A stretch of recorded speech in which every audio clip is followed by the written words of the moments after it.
The courtroom was packed too tight. No air moved. Wooden benches groaned under the weight of bodies and watching eyes. Tessa Blackwood sat still on the front row, chin high, hands inside her coat. The smell of pine cleaner mixed with sweat and nerves. Up at the defense table, her father looked like a man already buried. Emery Blackwood, bricklayer, widow, murderer, they said. She didn't blink. The prosecutor droned, voice slick and practiced. Something about motive. Something about blood. She didn't hear it. Her hand curled around the fabric. She pulled the doll out slowly. It was small, worn. The cotton face was smudged, one eye missing. The red dress it wore was stitched with uneven hands. Tiny flowers bled at the seams. She laid it gently on her lap.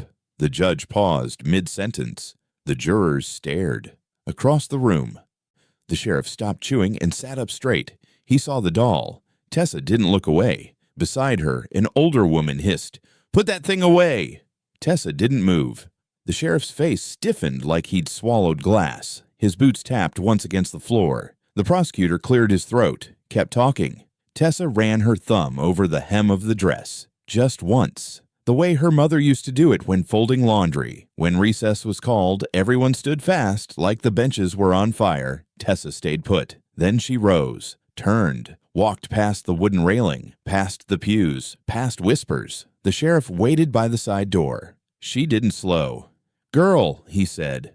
She stopped. He looked down at the doll in her hand. "You brought that thing here on purpose." "It's not a thing." He gave a bitter half smile. "It belonged to her." "Didn't it? I sewed the dress." "You want me to see her face?" "No. I want you to remember what you did." He stared at her. No expression, just air thick with memory. "That was a long time ago," he said. Tessa stepped closer. "She screamed," she said. "The night the fire started. You heard her." He didn't answer. "You put her in the ground like she was a problem to solve," she said. "Careful now," he said. "Court's not over." "I'm not afraid of you."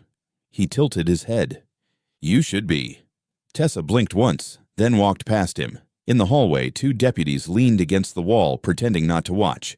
An older woman clutched her Bible tight against her chest. A reporter scribbled something down with ink-stained hands. Tessa moved down the corridor with the doll clutched at her side like a weapon. She sat back in the gallery. Her father still hadn't looked up. The judge returned. The gavel tapped. The room hushed. "Back to it, folks," the judge said, bored. "Let's pick up where we left off." Tessa placed the doll back on her lap. The prosecutor stepped forward. "We'd like to recall Sheriff Mathers for further clarification on his testimony." Sheriff Mathers walked to the stand. Slow, deliberate, each bootstep echoed. His hand went to the Bible, swore himself like it meant something. Tessa leaned back, doll facing forward. The sheriff cleared his throat. "She was upset," he said, "yelled at me, accused me of interfering in her family. I didn't interfere. I did what was right for the county, for the people." "You were at the Blackwood home the night of the fire?" the prosecutor asked. "I was." Responding to a noise complaint. "And you saw Emery Blackwood there?" Briefly, the man was in a rage, tore up a chair, shouting. Tessa shook her head once. Quiet. The prosecutor stepped back. "No further questions." Tessa stood. The judge looked up. "Sit down, girl," the judge said. She sat. The defense lawyer stood, a man with no tie and no hope. "No questions," he said. Coward, she thought. The sheriff stepped down. Didn't look her way this time. Didn't have to. His silence was its own curse. Then the sound came. A scream. Outside. Sharp. Humans. Maybe not. Everyone froze. Then a loud crack. Sounded like thunder or a shot. People rose. "Security!" the judge barked. The bailiff rushed to the door. A man ran in shouting, "Something happened on Main." The judge slammed the gavel. "Court is in recess. Clear the room." Everyone stood. Some ran. Some shouted. The air broke apart like glass. Tessa stayed sitting. The doll slid off her lap and hit the floor with a soft thump. Her father looked up for the first time. Their eyes met. He opened his mouth. Then I closed it. She bent down, picked up the doll. "Hold it tight," a woman whispered near the exit. "It's starting again." Tessa rose. Slow. The sheriff moved toward the exit, spoke into a radio, barked orders. The sky outside turned dark through the windows. Rain hit the glass hard. Not storm rain. Something else. Tessa walked against the stream of people. A deputy blocked her. No one outside until it's cleared. She held up the doll. Are you going to shoot me for carrying a memory? He stepped aside. She pushed open the courthouse door. The town was quiet now. Streets empty. Wind blowing down from the hills. She looked up. Somewhere in the dark, thunder cracked again. She walked into it. The doll held tight to her chest like it still breathed. Lightning split the sky, white and sharp. The courthouse lights flickered, buzzed, then cut out. Screams echoed off wood and tile. Thunder came next, deep and slow, like it had crawled up from underneath the town. People poured out into the hallway, yelling, shoving, boots clapping loud. The judge called for order, but no one heard him. Tessa stayed seated. The doll lay on her lap like it had weight again. She didn't blink, didn't flinch. Rain slammed the windows. The doors flew open and slammed shut like the building was breathing. The sheriff didn't move fast. He stood near the exit, pulled his hat slowly. The brim cast shadow over his eyes, but they stayed fixed on Tessa. She stared back. The power blinked once, flickered back to life in pieces. The doll's dress caught the light. Red cotton, fraying edges. Tessa whispered to him, "Remember when Daddy built the hearth? Mama sat on the bricks with her hands all dusty." A flash, not lightning. The Blackwood house. Years ago. Fire rising up the walls like it had been waiting under the floorboards. A girl's scream. High. Long. Not calling for help, calling for someone already gone. Back in the courtroom, the air turned thick. The smell of ozone and old paper. Tessa ran her thumb across the doll's stitched arm. She whispered again, "Mama said the bricks would outlive us all." Another flash. Her mother was kneeling in the ash, face cut, eyes wild, holding the same doll, shoving it into Tessa's tiny hands. "Keep it. Don't let go, no matter what they say." Then the flames swallowed the ceiling.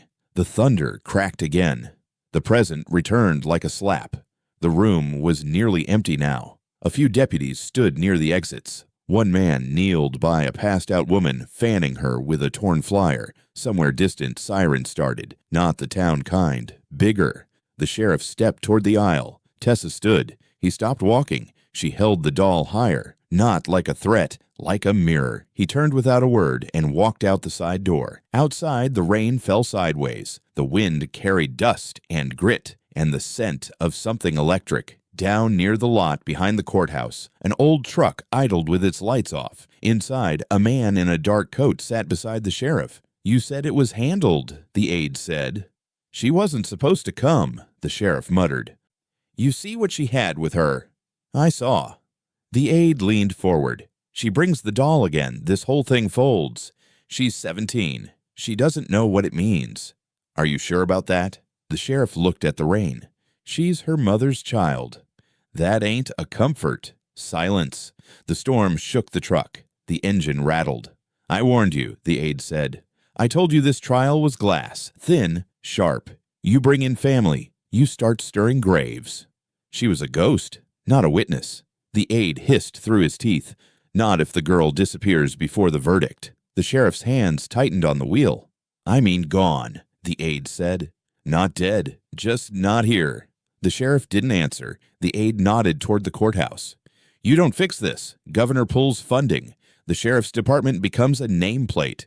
That girl walks in with another doll, and your whole damn legacy burns." Rain pounded the roof like fists. A bolt lit the parking lot. Power flickered again. Somewhere across the street, dogs barked. Inside the courthouse, Tessa stood alone in the empty gallery. The judge was gone. The jury is gone. Her father had been taken back to holding. The courtroom was stripped of breath. She turned slowly, doll still in hand. I walked the aisle again, same as before, but quieter. The pews groaned under silence. Her boots left little prints on the slick floor. Outside, townsfolk had gathered near the steps. Hats pulled low, coats buttoned tight. Nobody talked. They just stared up at the building like it was a church set to fall. Whispers followed her down the steps. "That's Blackwood's girl." She got her mama's look. "She bringin' that doll again?" "Thought they burned that thing." Tessa didn't speak. She moved through them like fog, steady and sure. No one reached for her. No one dared. At the corner, the sheriff's truck peeled out slowly. She saw the taillights vanish in the dark. A woman near the cafe leaned in close to another. You see her eyes? She ain't scared. She's just like her mother. Inside the cafe, the lights blinked. Two waitresses pulled chairs up off the floor, paused when Tessa passed by the window. One whispered, "Blackwood blood doesn't run thin." The other said, "That fire's still burning." Tessa stopped near the old gas station. The canopy lights buzzed. A loose sign swung back and forth. She looked across the street. The old brick church sat dark. No cross on the roof anymore, just black wood nailed over what used to be a steeple. She remembered the pews. Her mother's voice hummed low, while Tessa played with the doll under the altar. The smell of wax and sweat.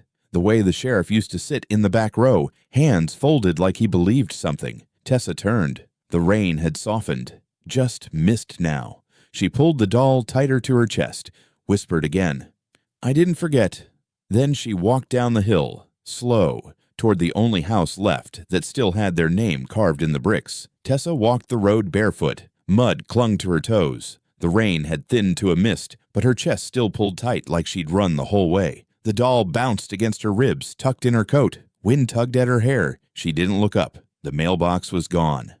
The fence was half collapsed. When she rounded the bend, the house came into view. What was left of it? Red brick, black soot, no roof, just a skeleton now. The chimney leaned. Smoke stains still climbed the walls. Weeds grew through the steps. Her hands shook when she reached out and touched the frame. She knelt by the front wall. The mortar was soft near the corner, a hollow space still there, just like her mama used to keep. Tessa placed the doll inside it gently, facing out. "I'm here, Mama." No answer, just wind. A screen door creaked on the house next door. A figure stepped onto the porch, arms crossed, lips tight. Irene Lang, same boots, same voice. "Do you come back for ghosts or trouble?" she asked. Tessa stood. "Don't think there's much difference out here." Irene sucked her teeth. "You ought to stay gone, girl." "I live here." "Not anymore." Tessa looked back at the ruin. They lied. "We all lie out here. Keeps us from killing each other." Tessa stepped off the porch. I walked toward the fence line. Irene didn't move. "You saw the fire." "I heard it." "You knew she was in there." "Didn't nobody know till it was too late." Tessa stared at her. "You believe that?" Irene looked away. "I believe it burned fast." "What did they say?" "That it was an accident. Stove left on, maybe lightning." "There was no storm." Irene was quiet. "I was 8, Tessa said. I heard her scream. She was loud," Irene said. "Your mama, not with words, just the way she moved. Like she was always fighting something nobody else could see. She saw things clearly. She saw things she wasn't supposed to." Tessa leaned on the fence post. Her fingers dug into the wood. "Why'd they come for her?" "Because she talked, and the sheriff doesn't like women who talk." Tessa's voice dropped. "What was he burying behind our barn?" Irene froze. "I saw him out there that night, after the fire." "I don't know what you think. You said it yourself. She saw things. She saw what they were doing to your daddy. The contracts, the money they took, the bricks they moved weren't theirs." Tessa narrowed her eyes. And she told the wrong person. She told the sheriff. She told his brother, thought he'd help. Tessa let that settle. Her chest ached. And he told the sheriff. "He always told the sheriff," Irene said. "That's why he's dead now." Tessa turned toward the barn. It was still standing. Barely. The roof sagged. The door leaned open. "I want to see where he buried it." Irene's voice rose. "That ground doesn't give easy." "I'm not asking it to." "You dig too deep, girl. You won't like what you find." "I already don't." She stepped through the brush, boots crunching old straw. Irene didn't follow. "You gonna turn me in?" "For what?" "Coming home." Irene looked tired. "This town doesn't arrest folks for coming home. It just makes them wish they hadn't." Tessa crossed the field. Her coat caught on a thorn, but she didn't stop. The barn door creaked. Dust rolled in waves when she stepped inside. The boards groaned. One beam hung from a chain like someone had tried to hang something heavy and failed. She remembered her mother's hands tying bundles of sage, hanging them from the same beam. "Cleans the air," she used to say. "Cleans the truth." Tessa kneeled near the back wall. The dirt looked stirred, not fresh, just wrong. Like it had been moved, then forgotten. She ran her hand over it, soft. She pulled back, stood. I walked out. Wind hit her full in the face. Back at the ruin, Irene still stood on her porch, arms crossed, jaw tight. "You think he'll come back tonight?" Tessa asked. "He never leaves," Irene said. "He just watches." Tessa stepped up to the chimney, pressed her palm to the brick. "I ain't her," she said. "No," Irene said. "But you carry her like you are." Tessa looked down at her hand. Dust clung to her skin. "Good," she said. She didn't deserve to burn alone. She didn't speak when she started digging, just pulled her sleeves up and shoved her fingers into the wet earth like it owed her something. The dirt was heavy from the storm, slick and dark. She moved it slowly at first, then faster. Her nails bent back. Mud slipped down her wrists. Still, she kept going. The barn leaned in the distance like a drunk man about to confess. The wind made the wood groan, but she ignored it. Her breath was tight. Her jaw locked. A few inches down, her knuckles hit metal. She slowed, brushed the mud back. A small rusted box, half rotted, sat tucked into the roots like something meant to stay forgotten. She pulled it free, cradled it like a wound. It clicked open with a groan. Inside, buttons, some plain, some bones, a tiny pair of baby shoes, and beneath them, folded delicate, a scorched piece of paper. The edges were singed black. The middle still held form. A doll's dress pattern, red thread still stitched in. She stared, didn't breathe, then pressed it against her chest. The smell of soot rose, thin and sudden. The wind shifted. Something cold brushed behind her shoulder. "Tessa," quiet. "You still here, Mama?" The trees didn't answer, but the air felt heavier. She stood, knees stained with dirt, hair stuck to her cheeks, and walked back toward the house. The box clutched tight. Her fingers trembled, but not from the cold. Inside, she laid the box open on the kitchen table, lined the items out like offerings. The baby shoes, the buttons, the half-burned pattern. Then she grabbed the doll from the shelf, laid it beside the fabric. The pattern fits, seam for seam. Flash. Her mother's hands, sewing in silence, trembling, blood on the scissors. Tessa, no more than 8, watching from the hallway, barefoot. Her mother looked up like she'd been caught hiding something holy. The flash vanished. Back in the room, her mouth was dry. She picked up the doll, ran her thumb over the red hem. Her breath caught. "Tessa, you made it to outlive yourself." She turned as the door creaked open. Emery. His boots were thick with mud. His eyes fell to the table. He didn't speak. She didn't either. He stepped forward. I looked at the pattern. The shoes. Emery. "You found it." Tessa. "You buried it." Emery. "Thought it was safer that way." Tessa. "Safer for who?" He didn't answer. She reached for the doll again, hold it to her chest. The fabric still smelled faintly of smoke. Tessa. "He didn't just kill her." Emery. "No." Tessa. "He tried to erase her." Emery sat down slowly. His face sunk like he'd aged 5 years on the walk-in. Emery. "I didn't stop him." She didn't speak. Emery. "Your mother was stronger than both of us." That scared him. Tessa. "She wasn't loud." Emery. "Didn't need to be."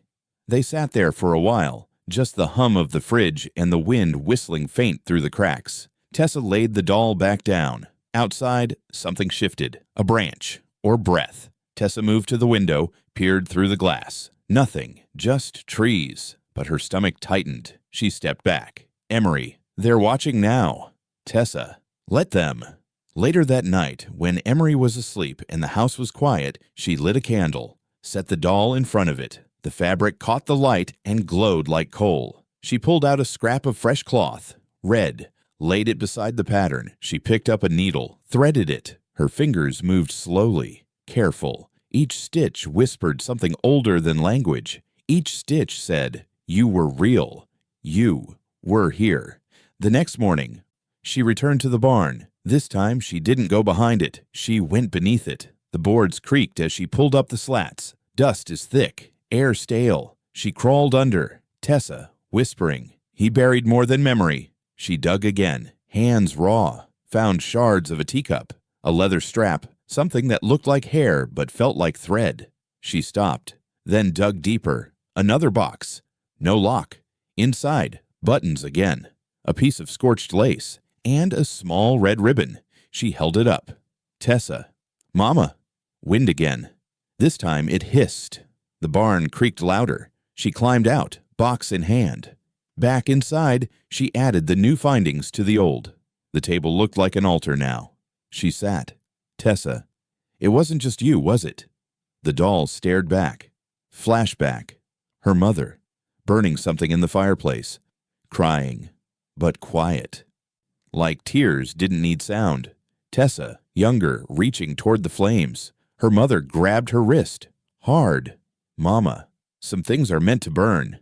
Back in the present, Tessa shook her head. Tessa. Not this time. She took the needle again. Sewed the red ribbon onto the new doll's sleeve. The wind outside knocked once on the door. She didn't flinch. Later, Irene Lang came by. Peered through the screen. Irene. You still digging up ghosts, girl? Tessa. They were never buried properly. Irene. Some folks want them to stay that way. Tessa. Then they shouldn't have lied. Irene. Truth doesn't mean safety. Tessa. Neither does silence. Irene eyed the table, the fabric, the flame. Irene. Your mama used to sew right there. Fingers are always bleeding. Tessa. I know. Irene. I asked her once why she made dresses for dolls that wouldn't sell. Tessa. What did she say? Irene.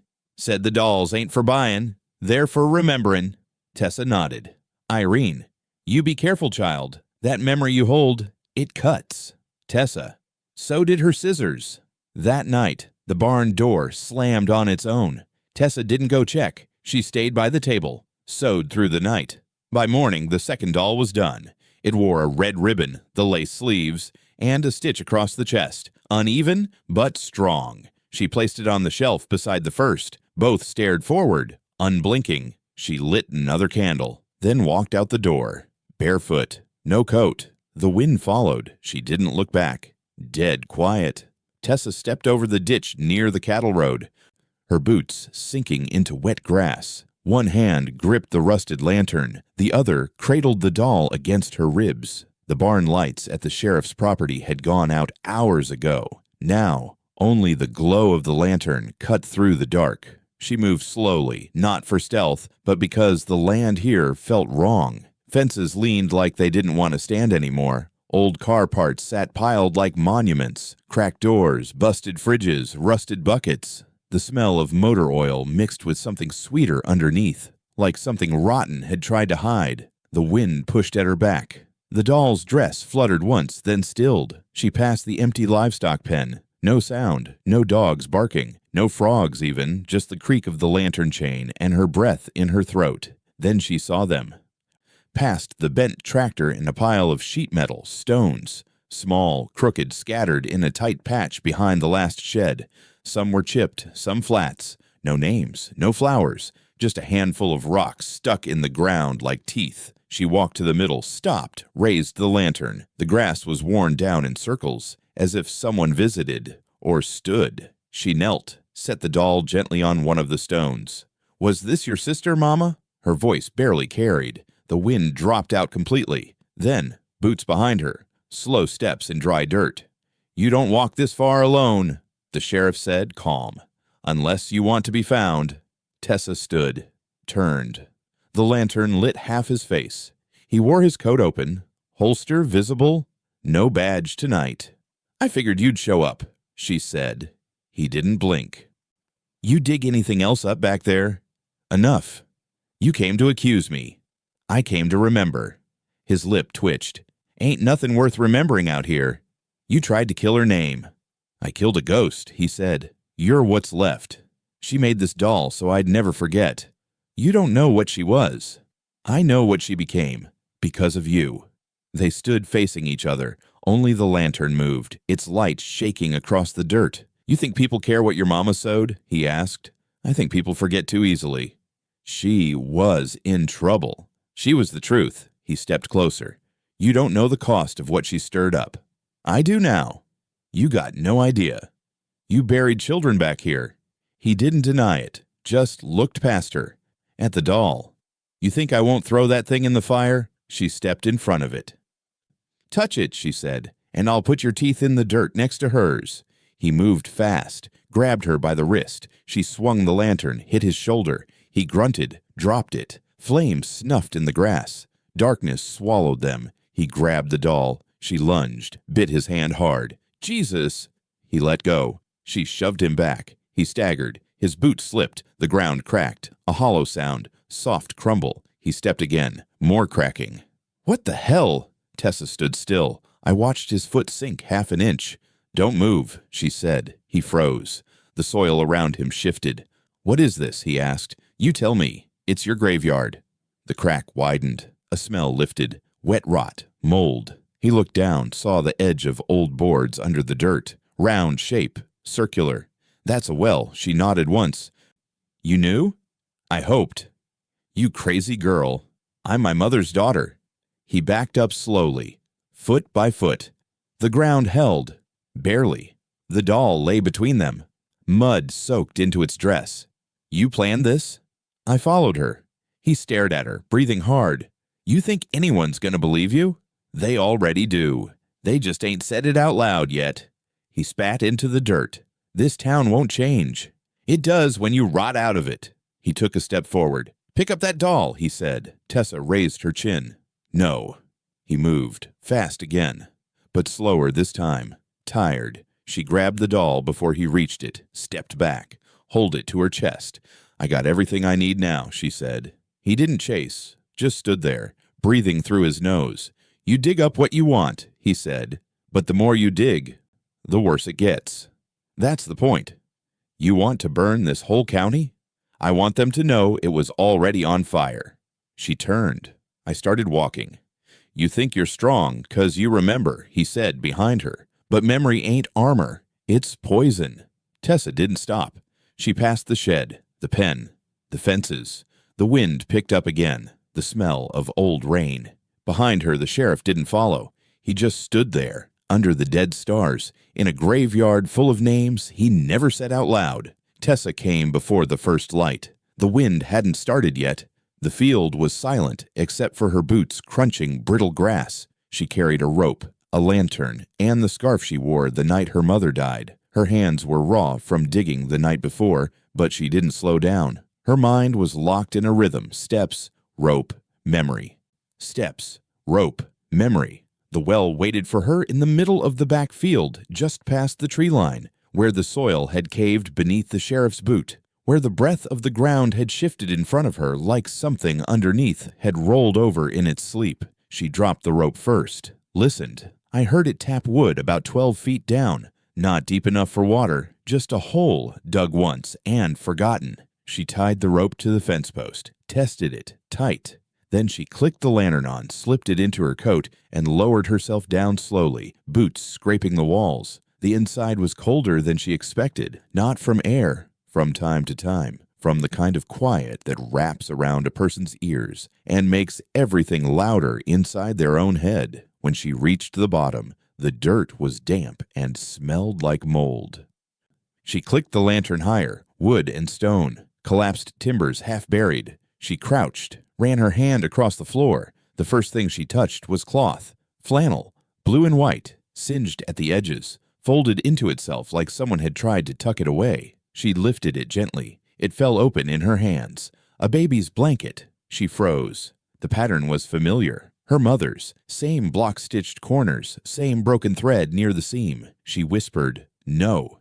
The second thing she found was metal, a sheriff's badge, bent, dull. The back of it is sticky with something long dried. She wiped it with her sleeve and felt the rough smear of dried blood. She didn't say anything, just kept moving. Third came porcelain, a teacup, cracked right through the side. The lip chipped. Her hands shook as she turned it over. Same gold trim. Same little pink flowers on the rim. Her mother only used them when someone was over. Someone she was afraid of. She placed the pieces side by side. Blanket, badge, cup. The light from the lantern flickered. She stood, turned. There were markings in the wood around her. Names, maybe. Initials. Some scratched deep, some barely visible. MBRTC Lee. She stared at the letters. They weren't graves. They were warnings. Everything buried here was meant to be forgotten. She ran her hand across one of the boards. It cracked beneath her touch. Soft. Rotten. She pulled at it. It came loose. Behind it, more fabric. Burned to black at the edge. Stiff. She tugged again. It broke free. A doll's dress, half gone. She folded it in her hands. The same fabric her mother used. The same shape. Same cut. She backed away from the wall and sat. Her breath slowed. Her chest ached. She thought of her mother sewing at the table. Thought of the way her hands used to shake when she threaded the needle. Thought of the way she bled on the fabric once and didn't flinch.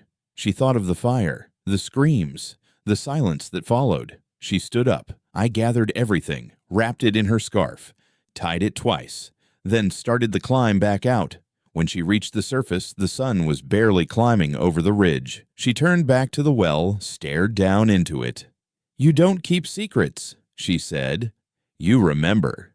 She walked home slowly, arms full of ghosts. Inside the house, she didn't say a word. She laid the scarf down on the table. Unwrap it, one piece at a time. The blanket, the cup, the badge, the burned dress. The dirt still clung to all of it. She didn't clean it. She placed them in a line like offerings. Then she sat, hands in her lap, eyes fixed. When Emery came in from the back porch, he stopped in the doorway, looked at what she'd laid out. His mouth opened, closed. "You went down there," he said. She nodded. "What did you find?" "Proof." He stepped closer. I looked at the badge, the burn marks. His face tightened. Not surprising. Recognition. He didn't speak. Tessa broke the silence. "You knew." He didn't answer. "You knew, and you let it stay buried." He sat down across from her, hands clasped.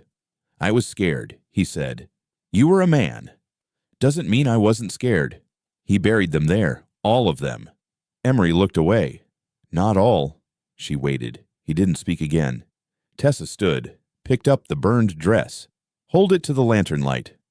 He tried to burn her from the world. I tried to stop him. "No," she said. "You watched." He didn't deny it. I didn't know what else to do. "You should have told the truth." He looked at the wall. I was tired of burying things. She folded the dress again, set it down beside the doll that sat on the shelf. She wasn't the only one, Tessa said. There were others. I know. She had names. She kept them in a tin. He said, "Under the hearth." Tessa didn't move. "Is it still there?" He nodded. "You never opened it?" "No." "Why?" "Because if I did, I'd have to speak it out loud."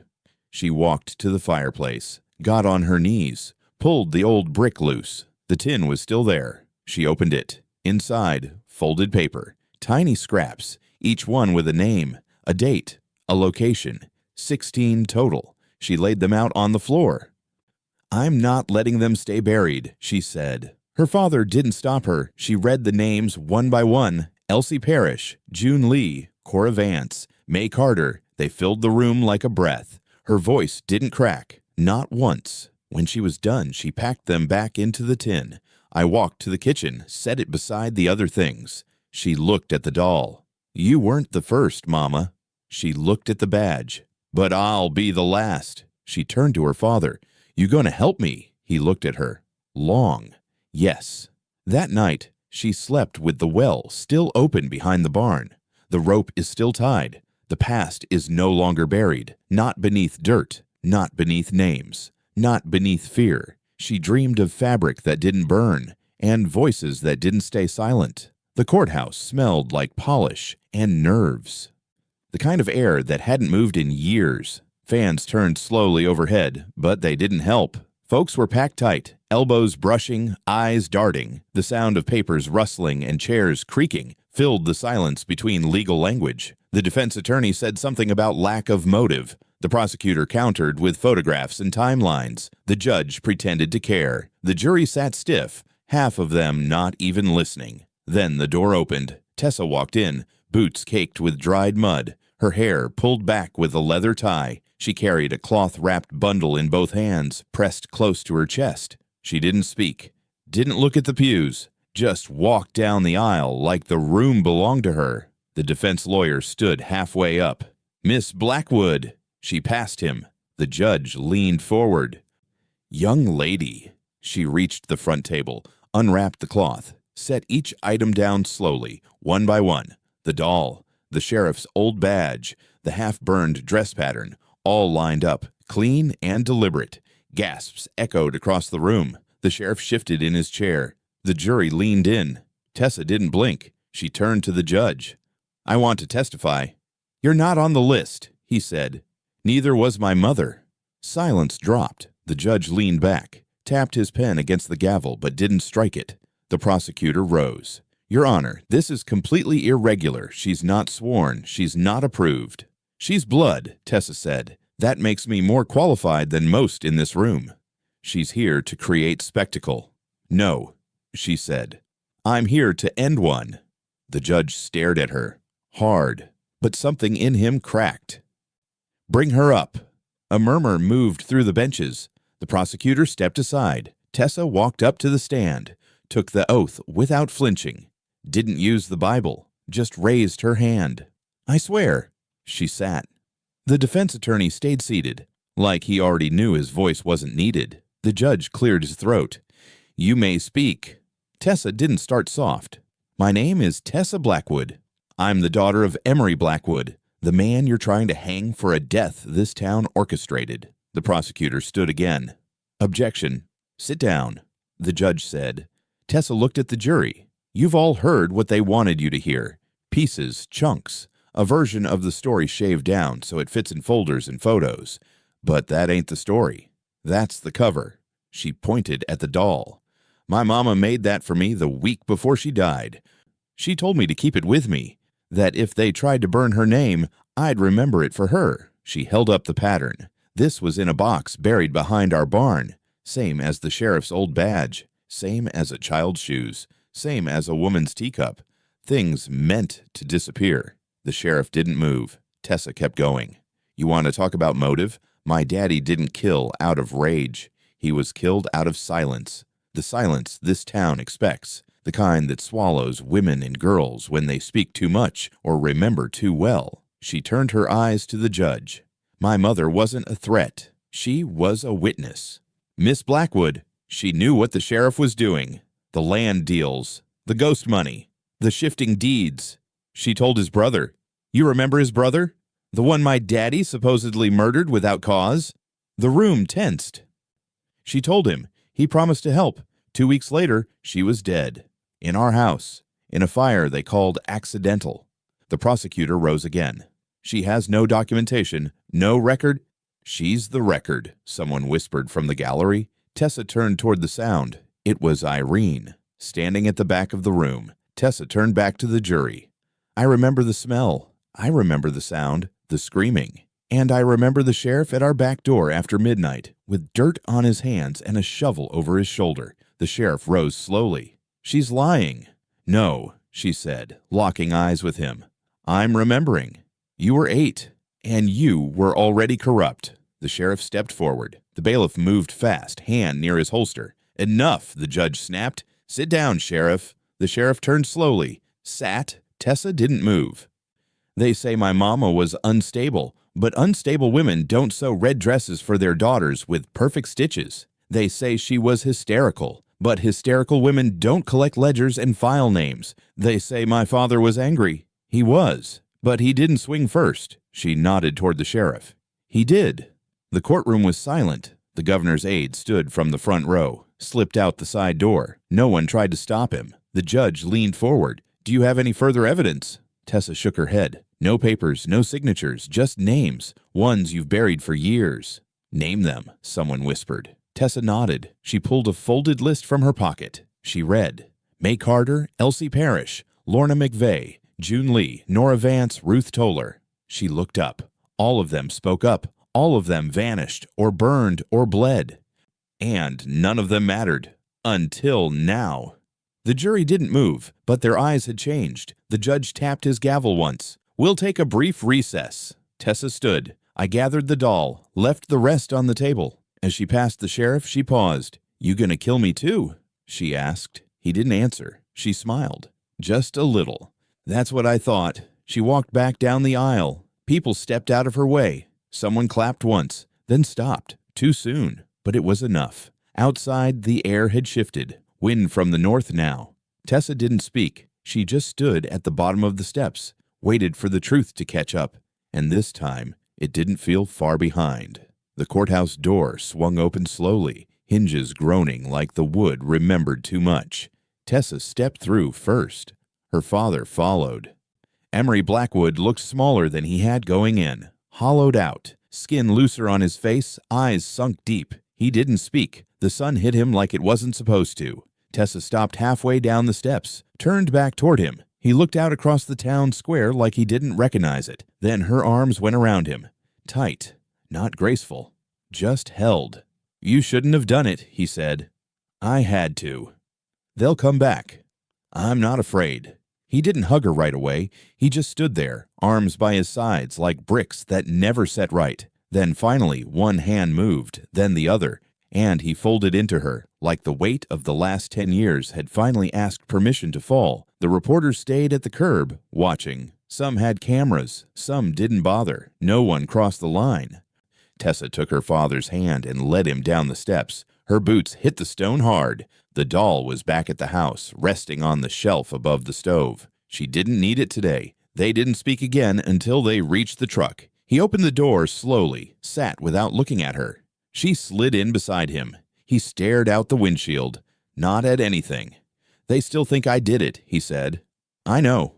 "You think so too?" "No." He nodded once, started the engine, didn't drive. "Feels like something's broken." "It was always broken." "Not like this." "No," she said. "Not like this." He turned the key again, let the motor hum.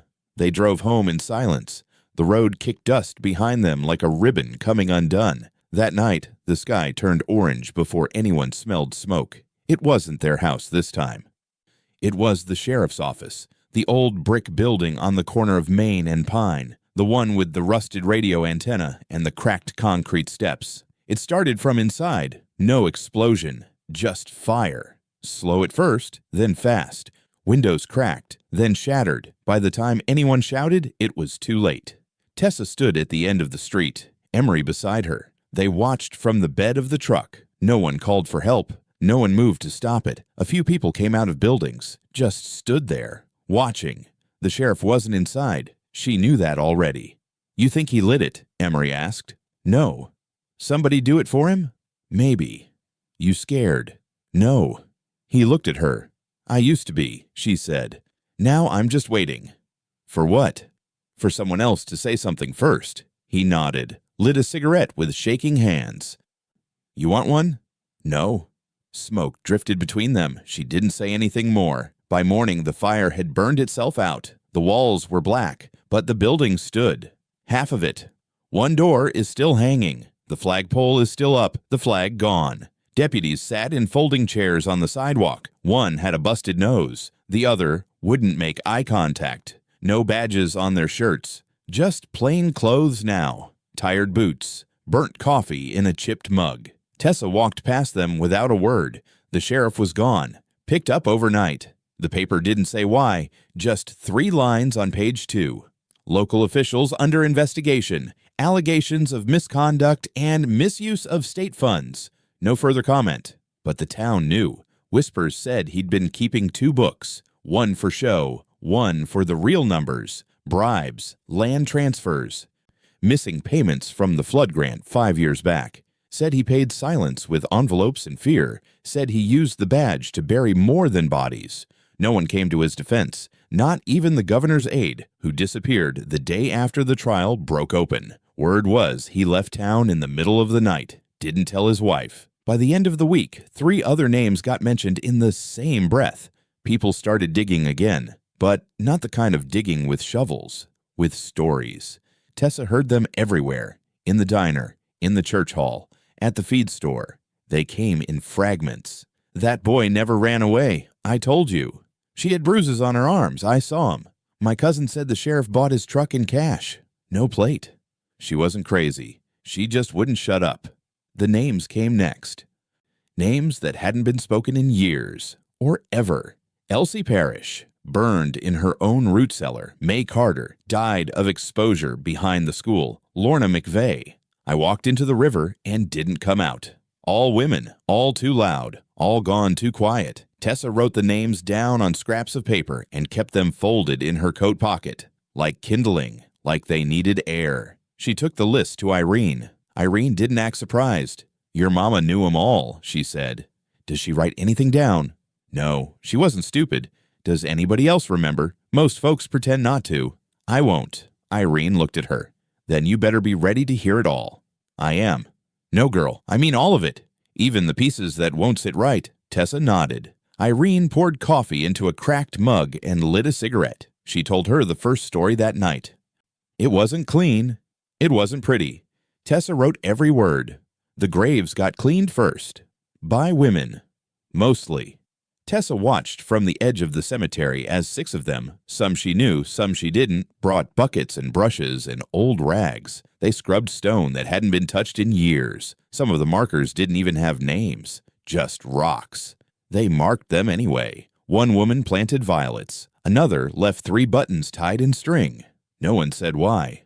But Tessa knew. She watched the women walk away after sunset. Didn't say anything, just followed them with her eyes. At home, Emery had started rebuilding the porch steps. Didn't ask for help, just hammering slowly. Sawdust in his hair, saw in the dirt. He didn't speak much anymore, but he didn't drink either. Tessa sat on the porch rail, arms crossed, watching. "You want me to hold that?" "No." "You want lunch?" "No." "Did you sleep last night?" "No." She jumped down, took the hammer, held the board in place. They didn't speak again that day, but they worked side by side until the steps were done. That night, Tessa pulled out the last piece of the red cotton, the one she'd saved, folded in wax paper buried under her mother's old sewing box. She unfolded it on the table, smoothed it flat.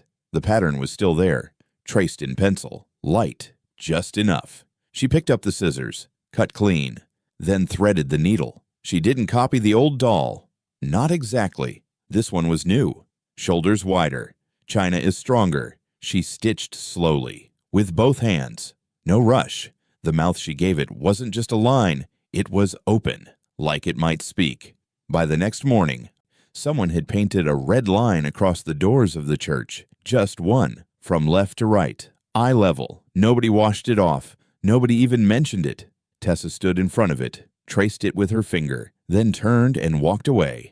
She placed the finished doll on the shelf above the stove, next to the sugar jar, the old tin one with the dented lid. She looked at it, whole, unburned, dressed neat. "Welcome home," she whispered. The house was quiet, but not empty. Not anymore. 2 days later, a girl knocked on the door. Couldn't have been more than 15. Dark hair, shaking hands. Tessa opened it slowly. The girl held out a note, folded twice. No name. Tessa took it, read it once, then opened the door wider. "Are you hungry?" The girl nodded. "Come in." They didn't talk much, just shared food, and silence, and truth. Tessa wrote names every day now, carved some into wood slats behind the barn, buried some in jars behind the well, spoke the rest out loud before bed. The list never got shorter, but it started to feel like something real. Like the town wasn't pretending anymore, like people remembered, like maybe forgetting was the lie. One afternoon, Emery walked into the sewing room, stood behind her. I watched her stitch. "You making another?" he asked. "Yeah." "Same as the last?" "No." "Why?" "This one's for her." He nodded. "You okay?" "I will be." "You sure?" "No." "But I'm sewing anyway." He rubbed his jaw. Thought for a minute. "You think any of it matters?" "I think it does now." He turned to leave, stopped. "I never thanked you." She looked up. "You don't have to." "I do." "You don't." He nodded once, then I left. That night, she walked to the edge of the field. No wind, no moon, just her and the grass and the sound of the well-breathing quiet. The doll was still there. The red dress is clean, head tilted, watching. She knelt, planted more seeds, didn't speak. I didn't need to. The dirt was warm. The silence was full. Inside the house, the new doll sat on the shelf, hands stitched tight, back straight, eyes open, waiting. The sky was pale and wide when Tessa stepped off the porch, the old canvas sack heavy on her shoulder. The morning smelled like dry bark and dust. No wind yet. No bird song, just the sound of her boots through brittle grass. She crossed the yard slowly, past the splintered fence, past the edge of the barn, toward the back field where everything had changed and nothing had healed. The well waited. It looked the same. The stone mouth sunken into the earth, overgrown but still there, like it had held its breath for years. The rope was gone now. Just the circle, the dirt, the hush. She stopped a few feet away, dropped the bag down gently, knelt. She didn't say anything. Her fingers worked the flap of the sack. First came the doll. The same one, the first one, its button eyes worn slick, one hanging by a thread. The red dress faded, threadbare at the sleeves, still intact. She set it down beside the stones. Next came the folded cloth, red cotton, softer than she remembered, edges stitched but unfinished. She pressed it flat with her palm, looked at it like it might still carry warmth. Then she reached for the seeds. 3 brown paper packets, hand-labeled in faded pen. Wild mix, blue sage, coreopsis. Her mother had planted them once, long ago. They never bloomed right, but she remembered her calling them an accidental color, like hope that snuck in sideways. Tessa sat back on her heels.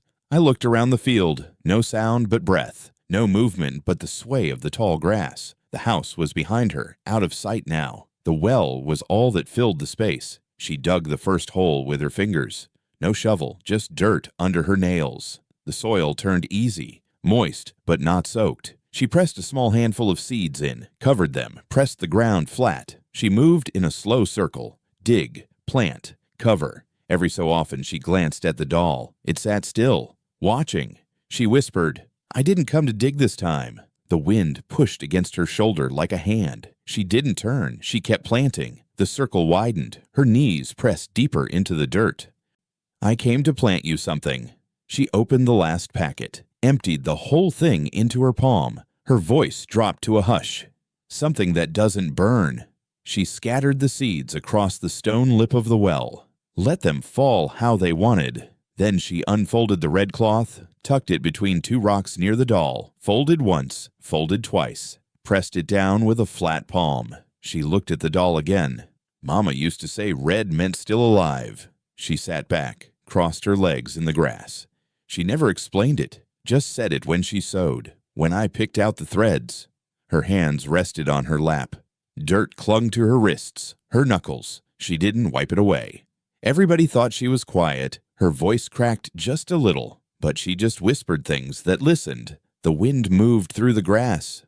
The trees beyond the ridge creaked. The field breathed. Tessa leaned forward, touched the doll's tiny hand. "I'm not quiet." She stared at the well.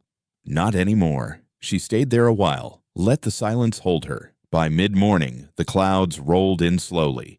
Not storm clouds, just the heavy kind, gray and low, like the sky was tired. Tessa stood, brushed dirt from her knees, picked up the sack, slung it over her shoulder again, left the doll where it was. I walked home slowly, didn't look back. By the time she reached the house, Emery was already outside, shirt damp at the collar, a hammer in one hand, a rusted hinge in the other.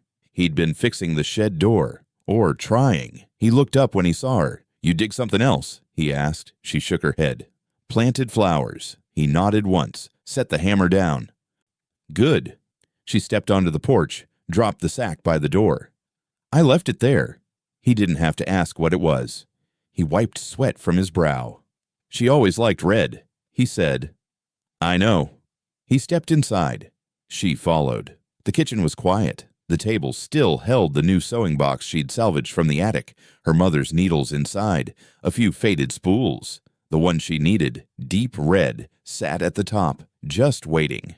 She sat down, pulled out the unfinished doll she'd started 2 days before, not the same as the first. This one was softer, smaller. The dress hadn't been sewn yet. She picked up the needle, threaded it. Her hands didn't shake. Emery leaned in the doorway, watching.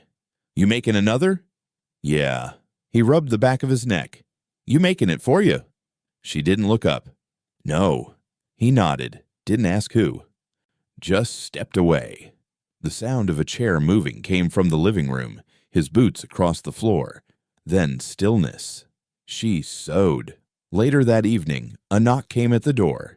She opened it, found Irene Lang standing there, holding a small mason jar full of black-eyed Susans. Irene didn't smile. Thought she might like these. She will. May I? Irene asked. Tessa stepped aside. Irene moved quietly, placed the jar on the counter, glanced around the kitchen. Looks like her again, she said. Tessa didn't answer. Irene looked at the half-sewn doll on the table. You finishin' that?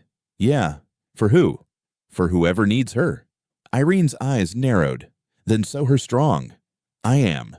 Irene nodded, stepped back. You did it, she said. I did what?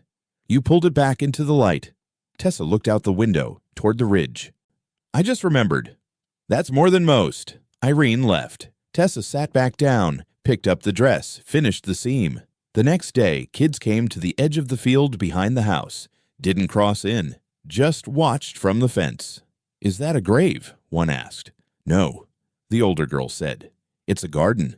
A woman from town came later, planted a prayer ribbon in the soil. She didn't speak to Tessa, just nodded once, left the ribbon tied to the fence post. By sunset, 3 more people had walked the field. No one touched the doll, no one moved the cloth, but the first shoots had started pushing through, tiny, pale green, reaching.